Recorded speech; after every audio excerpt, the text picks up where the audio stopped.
Another way to measure awareness building for email marketing is how many of your emails were viewed by the recipients. Now, this is always a little bit tricky because we have a lot of what we call, well, in say, for example, Microsoft Office, many people look at emails through a preview pane, which doesn't necessarily count as an email being viewed.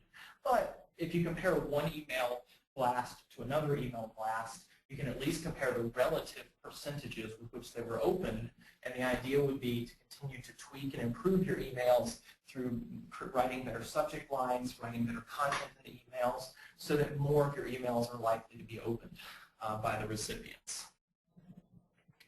And most email marketing systems will easily provide you with that kind of data. Here's another example of metrics we might use. So these are pay-per-click metrics, where we can see the total number of impressions or number of times that an ad was displayed in a variety of different what are called ad groups. So in this case, you can see 27,000, 62,000, 2,800 times ads were displayed. And again, other statistics here that are kind of grayed out might be more important, but at the awareness stage, the goal is simply to get as much out there as you can, to get your ad in front of as many people as possible in this case, and the impressions are a measure of that.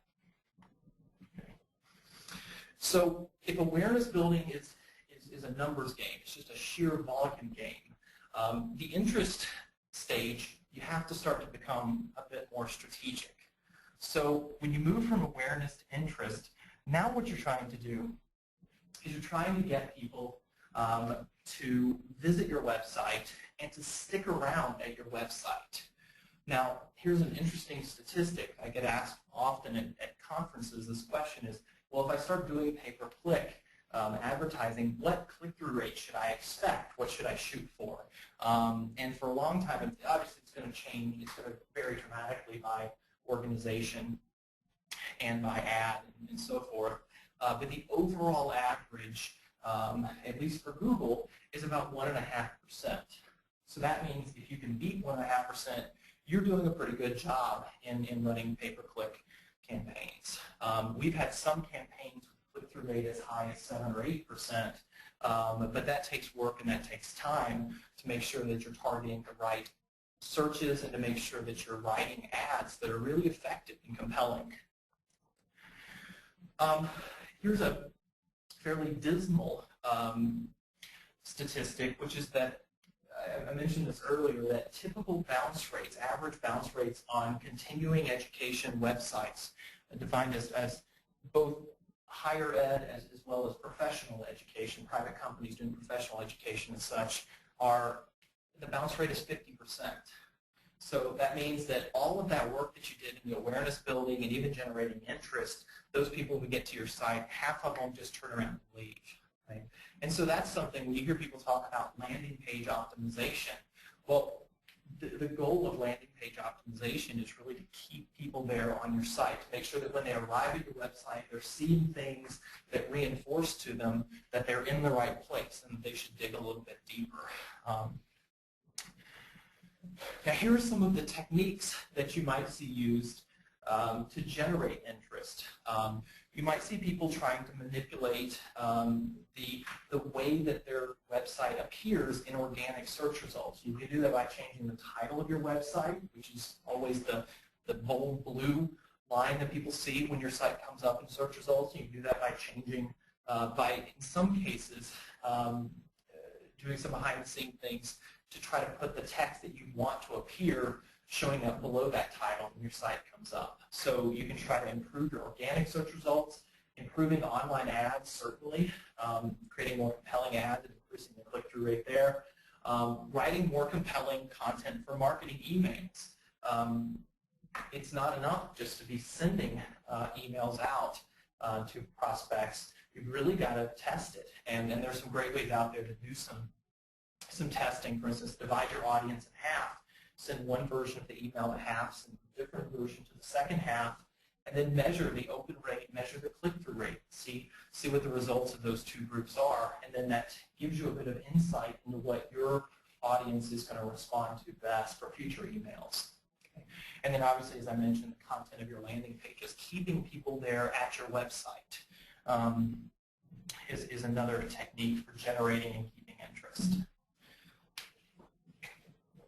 Now, in terms of measuring interest, some of the things that we do in measuring interest would be looking at website metrics. This is a screenshot from Google Analytics, which is the leading provider of web analytics. Some 60% of all websites are now using this free Google tool called Google Analytics.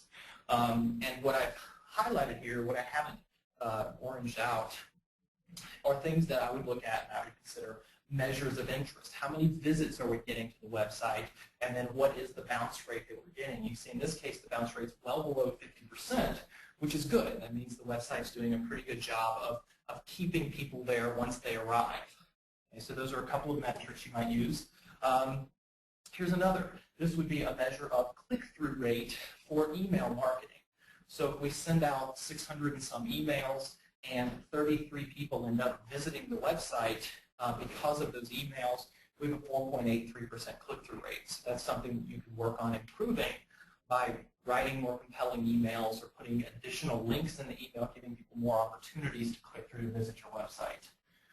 And then here's another example of a way that you might measure your interest would be in pay-per-click marketing. You'd measure interest by the total number of clicks that you've gotten on your ads, and then also by what's called here CTR, or click-through rate.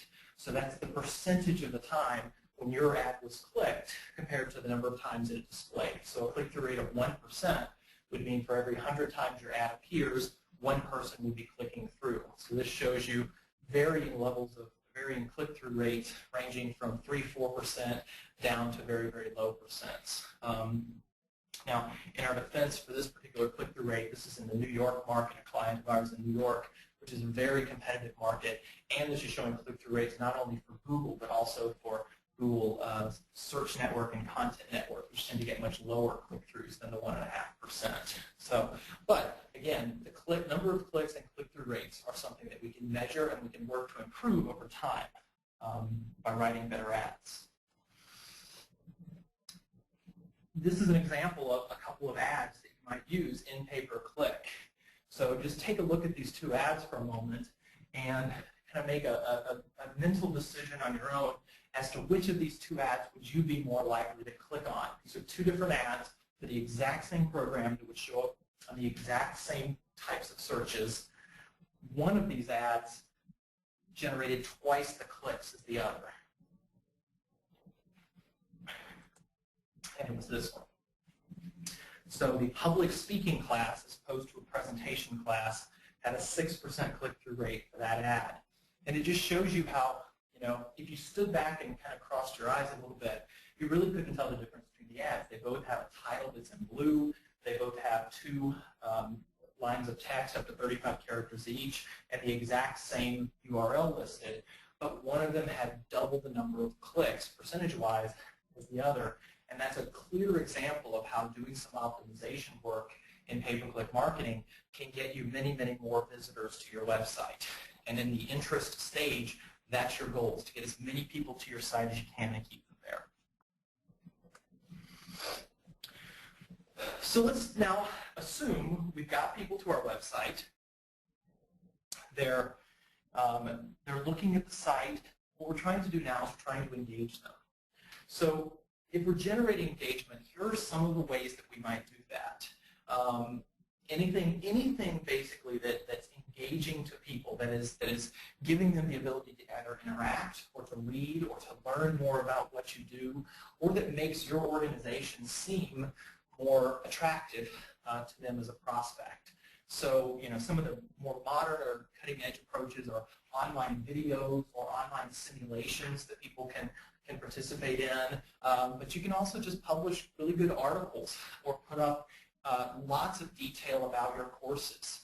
We did one study where we had two classes listed, very, very similar topics. One had full course details, even had the outline of the course. The other one had just a course description, and we ended up getting more than double the number of enrollments in the course with detailed information around it. So people want that information, and if they're not getting it from your website, they may be having to call, or they may be just going somewhere else.